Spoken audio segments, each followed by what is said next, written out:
Ito pa kay base ito. Gusto mo siya? Okay. Pero parler bien français aussi. Voy a intentar hablar con acento venezolano porque estamos aquí en Venezuela. Pag nagtatagalog na ako, Para nila Pinay. Pinay, gano'n. Grabe kasi kala ko talaga Pinay ka. Pero quando stavi facendo questo non muove questa persona. Hi guys, we are here right now at the International Bazaar 2023. We will try different foods, we'll talk with different people with different nationalities, and let's go. Languages of the world, melodies someday. Each a symphony in its own name. Penso que voy a intentar hablar con acento venezolano porque estamos aquí en Venezuela. Excelente. Soy de la ciudad de San Cristóbal, estado Táchira. Vale. ¿Vienes estas cosas aquí? Aquí tenemos diferentes platos de comida venezolana. Me gusta un plato típico de Venezuela. Vale. Esto aquí en la mitad no es arroz. Arroz, correcto, vale. es arroz. Tienes acá lo que es el plato navideño venezolano y algo muy particular, pan de jamón. Me parece que esta comida aquí lo comemos cuando es la Navidad, ¿no? Correcto. Es la comida típica de la Navidad de Venezuela.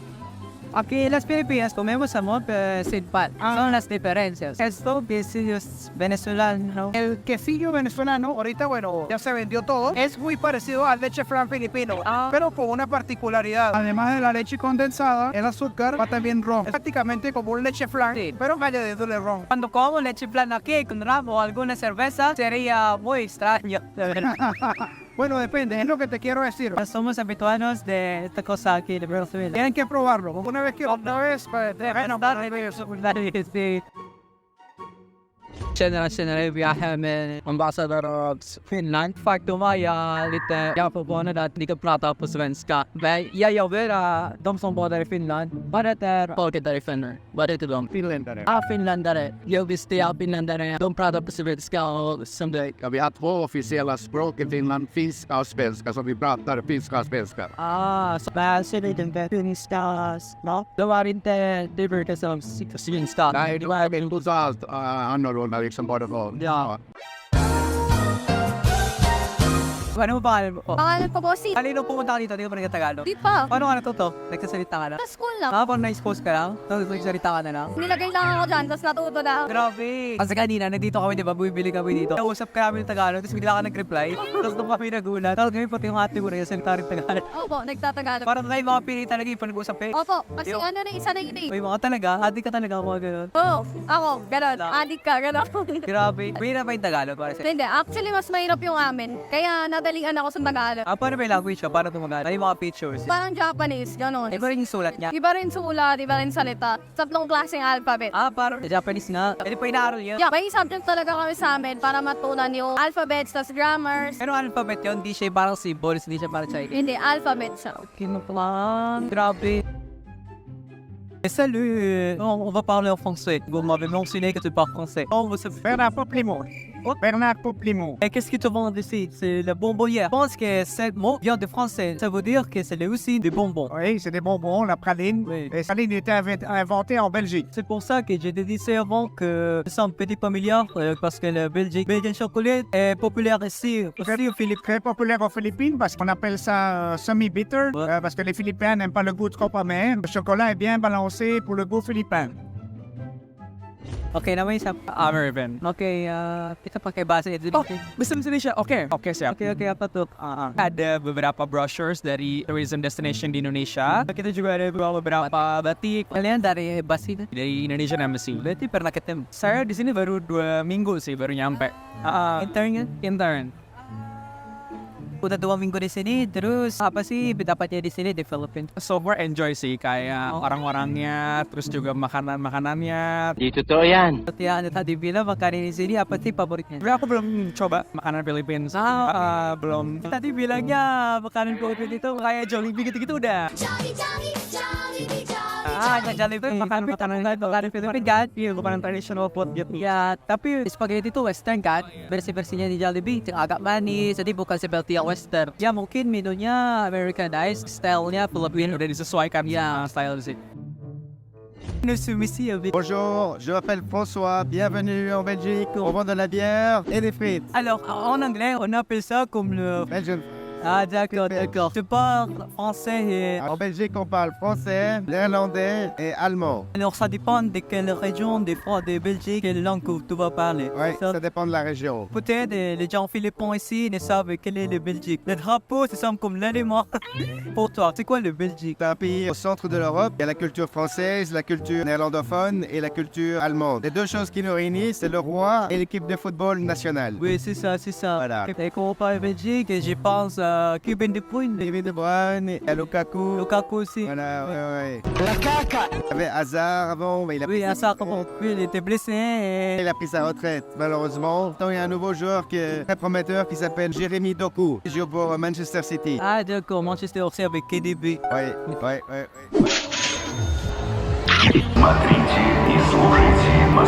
Всем привет, и как тебя зовут? Меня зовут Никита, добрый день. Хотим вам представить блюдо нашей Из России. русской кулинарии. Россия очень богатая страна, у вас есть возможность попробовать. Может быть, после этого я буду попробовать это блюдо съесть. Вы влюбитесь не только в русскую кухню, но сразу в русскую культуру, поэтому, пожалуйста, а потом приезжайте, мы будем всегда вам рады. Налево, наше первое блюдо здесь. И что это такое? Пирожок с с мясом. Вот что из мяса берет это.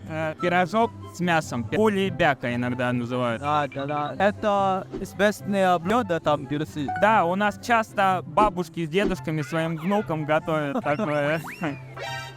И что это? Есть какая музыка, это вперед. И они танцуют. Может быть, немного прервемся, посмотрим, как у нас проходит искупление. Как раз. Ты сейчас посмотрел.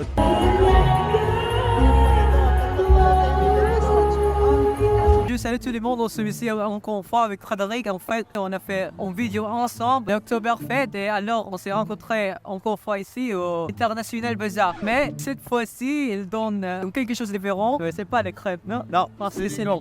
Voilà, exactement. On veut mentionner avant, les gars. Et on a toute une gamme avec la marque Elegant Driver. En français, Driver. Non, c'est comme Workplay ensemble. Il y a un monde de temps de monde. Voilà, exactement. Sabi po ni Sir Frederick, dalawang crepe. Ay, sino tita? Thank you po. E allora, come ti chiami? Io mi chiamo Marco Roberto. Allora, vendi questi dipinti? No, io li faccio. Artista. Sì. Perché c'è una persona che vende questi dipinti, ma sono rivenduti. No, è tutta roba mia dagli anni 75 fino adesso. Non aspettavo questo, sei un vero artista. Penso che anche in Italia ci sono i grandi artisti, vengono lì dall'Italia. Leonardo, sei come il figlio di... No, quelli sono... l'altro livello, diciamo così. Sono un artista, ma non Michelangelo, no. E allora, questo è il tuo dipinto? Questo è un omaggio, cioè painting oil plus Murano. Questo è il tuo stile che aggiungerai diamanti, sì. Bravissimo. Però a volte fai dipinti normali. Negli anni 80 facevo questo, sì. Bravi! Questo è uno dei miei primi, quando ero studente. 80, vedi? Ah, però questa immagine qui è fatta nella vita reale. Yeah. I davanti di questo posto. Ero Venezia, sono veneziano, sì. Vedi? Questo è già un livello più alto. Qui ero giovane, non avevo ancora tocco. E con gli anni, questo per esempio è vecchio. Questo è stile seppia. Facevo esperimenti tutti i generi. Sì, perché siamo artisti, dobbiamo provare qualcosa nuova. Namanya siapa? Nama saya Siti Sadia. Dari Malaysia kan? Yang Oke, presentasikan dikit ya, apa tuh makanan kita di sini? nasi minyak, ayam masak merah, ada juga karipa, ayam dengan kentang. Ya. Ya. Oh, apa tuh di Ilocos? Ensaymada di sini, makanan Filipino. Tapi perbedaannya apa? Itu tuh kan sama aja atau beda? Kami letak curry powder. Ya, setahu aku ya di empanada di sini di Filipina nggak ada, Big. Sebenarnya dulu tuh Sedap. ada hebat di Malaysia, di Makati. Ya. Ada juga nasi minyak. Ya, ini nasi minyak. Ada juga itu. Ya, ini Itu sate ayam bersama nasi. Itu yang dimasuk ke daun kan? Ya. Ada juga di sini di Pilipinas begitu. Ya, ada. Kaming pagkain. quand vous vous appelez? Jean, Quel est ce restaurant? cuisine française. Ouais. On fait toutes sortes de plats français des régions françaises. Vous êtes un chef. C'est ma femme qui est le chef. Ah d'accord. Elle est de quelle nationalité? Elle est philippine. Je le savais.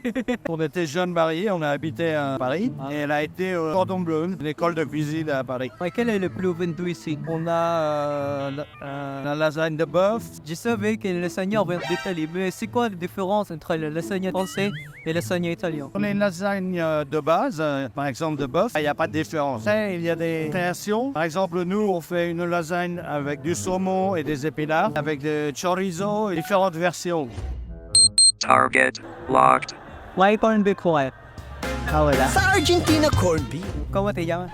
Ana Clara Fianesa. Soy la encargada de la sección comercial. ¿Qué son esas cosas que tenemos aquí? Tenemos vino, pero más que nada Malbec, que es muy famoso en Argentina. Mapapasayaw ka. ¿Has llegado aquí en las Filipinas cuándo? Hace 1 año y 2 meses. Hace un año. ¿Y qué te parece las Filipinas? Bien, bien. Muy bien. Ujú. Ok, ¿puedes explicar más? Muy lindas playas, playas, la gente muy simpática. Pero tal tu acento como las pronunciaron. Playas. Playas, sí, Los argentinos lo pronuncian así. Playas. sí. Argentina, corned beef. Hello guys, we are here with the ambassador of New Zealand. So I think so far we have a lot of countries right now. Which is your favorite? Of course, New Zealand is a big favorite. That's not biased, right? That's not biased. Not biased. Okay.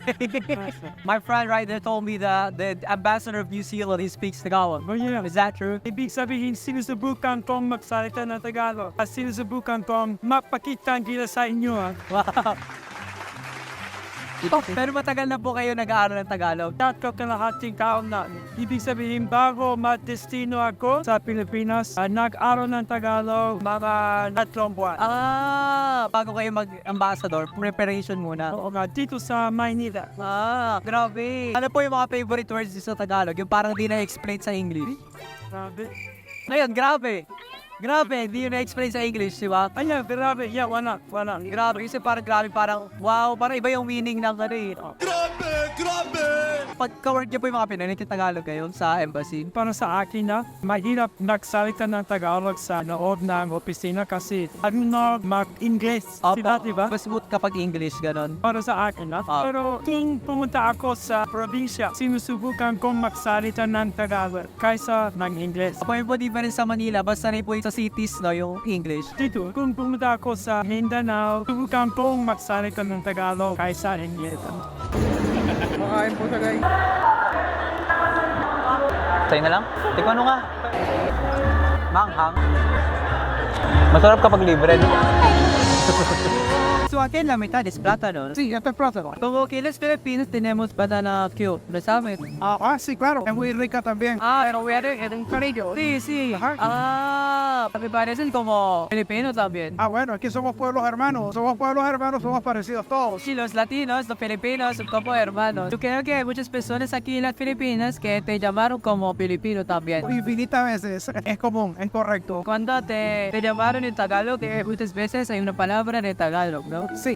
Bueno, no lo hablo fluido, pero sí, obviamente, pues. Yo creo que cuando hay una palabra española en la mitad de frase, no puedes adivinar. Sí, correcto. Yo creo que cuando compramos algo aquí en las Filipinas, lo decimos en español, los números en español. Cuando te montas en el jeepney, 20. Sí, 20. Sí. Vaya, 20. Vi är här i ambassadören av Finland. Ja, vi har pratat om historien av Sverige och Finland. Varför Finland pratar på svenska? Finland var en del av Sverige. Vi har 2 officiella språk i Finland, finska och svenska, och jag tycker det är jättefint. Ja. Jag tycker att svenska språket där i Finland är lite annorlunda också. Det är liksom, intonationen är lite annorlunda i Sverige, men liksom själva språket är ju samma språk, men intonationen är lite annorlunda. Idag du har en julkostym idag. Vad får du där? Vi är ganska nära till julen redan och du vet att liksom Santa Claus kommer ju från Finland. Så finländarna, hur kan de fira jul jämfört med här i Filippinerna? Julen är mycket viktig här i Filipina, men det är mycket viktigt i Finland också. Vi liksom har julklappar och där, så är det samma saker som här. Hur många procent av befolkningen där pratar på svenska i Finland? Ungefär kanske 8% av finländare som är liksom svenskspråkiga. Deras svenska är lika som du gör, eller de pratar flytande, mer flytande. Ja, ungefär sådär, ja. Yeah. Kasi ano, parang konti lang talaga ko sa Bangladesh. Gano'n. Pero alam ko na maraming tao sa Bangladesh. 200 million, no? Tama? I guess so. Kasi ano din eh, Marami tao. population na. Or na kayo. Uy, laki. Kaya nga nakaguot eh. Tapos marami siyang tao, gano'n. Ano sasabi niya? Ano daw? Ano dyan yung pinaka-recommend ba? Chicken biryani, bestseller namin yun. On halal food siya para sa mga Arabian people and all. Kasi maraming foreigners. Ano yung halal food? Halal food is more like yung walang bago eh. Yung pagkatay sa chicken or beef. May procedure sa amin. Pag Filipino kasi, iba may machine na nagkamatay. Tapos, Hindi ko alam. nilalagay lang nila ng beef sa leeg para mag-bleed out. Pero sa amin is, diretsong patay talaga sa akin. Ça le chocolat que j'ai goûté récemment est très bon. Oui, merci. Oui, c'est très douce. Ça me va. Nous, les pralines qui sont faites là sont faites à la main. Dans ton aussi, vous n'avez pas de machine Non, comme ça. tout est fait à la main. Ah, d'accord. Ah, c'est bon. Et voilà l'artisan, c'est elle qui l'a fait. Elle parle aussi français. Elle parle un peu français aussi. Je ne parle pas avec elle le français à la maison. Avec mes enfants, je parle français, avec elle, on se parle en anglais. Je pense qu'il faut parler aussi de Tagalog. Vous m'avez mentionné que wait lang, on va faire ça. Je parle un peu le tagalog, mais pas beaucoup. Ah, seulement, je D'accord. suis spécifique. Oui, voilà. Ben, vous parlez bien le français aussi. Merci. Comment ça se fait que vous parlez si bien le français? Je sais pas, parce que je l'ai pratiqué tous les jours. Et vous avez appris où? À l'école? À la Non, Lyon? non, justement, à la maison. À la maison? Ouais, avec l'internet, c'est ça. Ouais, ben bravo. Jadi 2 minggu di sini culture shocknya apa? Culture shocknya kayak nggak ada sih. Yang paling cuma kayak ini aja. Mobil setirnya di kiri ya di sini. Kalau di Indonesia kita setirnya di kanan. Gitu aja sih. Karena ya sebenarnya aku nanya itu ke orang-orang Indonesia juga di sini. Karena aku naik ke mobil di sini tapi drive-nya ke kanan. Iya. Agak aneh tapi Ya biasa sih cuma kayak Iya. baru lihat aja gitu. Iya. Terus di sini jalan-jalan nggak bisa pakai bahasa Indonesia. Iya. Walaupun mukanya wajahnya bisa Karena waktu aku pertama kali di bandara juga kayak I see my people but I don't hear my people gitu loh. Comment ça s'appelle le flamand? Flamand. Ah, flamand. Flemish in English. Je savais pas si c'est pas le Dutch. C'est la même chose que Dutch, same language. Et aussi, c'est Dutch, cette langue, c'est polo en général, il s'appelle le Pays-Bas en France. Oui, les bas. Et beaucoup en bas, oui, j'ai un petit... Parce que le pays est tout plat au niveau de la mer. Mais en anglais, c'est normal, c'est justement en Néderlande. C'est seulement en français que c'était le Ouais, Pays-Bas. Pays-Bas, voilà, Oui. tout à fait. Pero quando stavi facendo questo, non muove questa persona. No. Prendevo la sagoma e dopo quando avevo bisogno del riso si formava. Vedi, tutto Murano nel quadro d'olio per creare una tecnica diversa. Sì, penso che sei un artista versatile, diciamo così, perché puoi cambiarti. Infatti questa è la prima volta che ho trovato un dipinto che è fatto così. E per me è un po' asiatico, diciamo. Io l'ho fatto per il proprietario di Okada. Okada. Okada, la signora Okada. Questo è in Giappone. No, albergo casino Okada. Ah, Okada. Indonesiana. Sì. La proprietaria è giapponese. Alors que vous aimez la cuisine, c'est quoi ton plat préféré ici aux Philippines? Une bonne kinilao. Ah, Kenilao, ouais, c'est la première fois que tu l'écoutais, le Kenilao. Ah, c'est super. Ah, d'accord, c'est ta femme. Oui. Derrière nous. Ah, d'accord, il parle aussi français. Oui, j'ai entendu. Après notre mariage, on a habité en France pendant 3 ans, Je pensais que vous vous êtes rencontrés en France. Mais ici aux Philippines. à Hong Kong. Ah, Hong Kong, c'est bizarre. Hein? Je suis un mec relax, je suis laid back. Pati yung mannerisms yung hindi lang yung language yung inaral niya, pati yung little details gano'n. Dahil sa aking guro, May teacher po parang private, one-on-one tutor. mga 2 oras, linggo. Tapos, nag-aaral ako ng grammar. Speaking of grammar, paano ba yung mahirap sa Tagalog grammar? Sabi yung verb control. Opo, ayun po. Maghihintay ako, tayo. Hinihintay ko, kayo. Opo. Buti nga po nakuha nyo eh. Future tense kuha nyo, past tense, tas yung present. Ang bayad po niyo. Pero thank you, sinabi nyo. Yo creo que te confundes también con Venezuela, que porque hay una ciudad aquí en las Filipinas que se llama como parecidos de Venezuela. Valenzuela, sí. Venezuela. Sí. Mucha gente cuando le digo el nombre de mi país, Valenzuela, no, Venezuela. Ah, Valenzuela, es la confusión. Sí, es eso. Sí. Es la primera vez que también que encontré Venezuela, pensaba que es Venezuela aquí en las Filipinas. Así es, así es. I mean, para ka na talagang Pinay. Pag naglalaki ka dito, hindi ka na napapagalatang foreigner. Kala nila dito na ako sa pinanganak. Pag kunyari, unang kita pa lang, di ka pa nagsasalita. Ayun, kala nila na speaking ako, ganun. Ah, hindi English ka nila? Oo, meron pag nagtatagalog na ako. Kayo, Kala nila Pinay. Pinay, ganon. Grabe kasi kala ko talagang Pinay ka. Ay, relation namin. Yung pa mo, nagkatagalog rin. Buong pamilya ko nagtatagalog. Pero sa bahay, nagkatagalog rin, halo-halo na yung language nyo. Ano language namin, dalawa tatlo. It's okay. Grabe, ang crazy. Like isang sentence siya, pero parang kalahati Tagalog, kalahati English, kalahati sa amin. Basta kung ano yung applicable. O kasi minsan di mo talaga ma-explain no, sa isang language lang. Kahit doon mga Pinay, di ba? So, naglalagi rin ng Swedish. Na-touch ka because English sa Tagalog, English ganon. Sa amin, tatlo na yan. Pero grabe, Swedish. Maschere veneziane, e questo è un quadro che ha fatto di una maschera veneziana. Come on, stile Rembrandt. Rembrandt è un mio idolo. Sì. Idolo, sì. Però fino ad oggi fai dipinti così. No, ho commissioni che vogliono un quadro della famiglia. Ah, Di portrait. e come prima in Italia che hanno chiesto Da Vinci prima e Medici. Dici, Sono come Medici. E sei Da Vinci. Medici no. Ah, vabbè. Noi tocchiamo Michelangelo, Da Vinci, Caravaggio, leave them in heaven. Sì. And they use also tutto naturale. Ah, perché prima ci sono colori. I colori erano più veri. Allora, in questo momento puoi comprare i colori che vuoi. Prima no. Sì, prima no. Ricrearli. Wow. in the whispers of the wind, we're connected by the languages of the world. Hello. Ah, hindi. Grabe, ang crazy.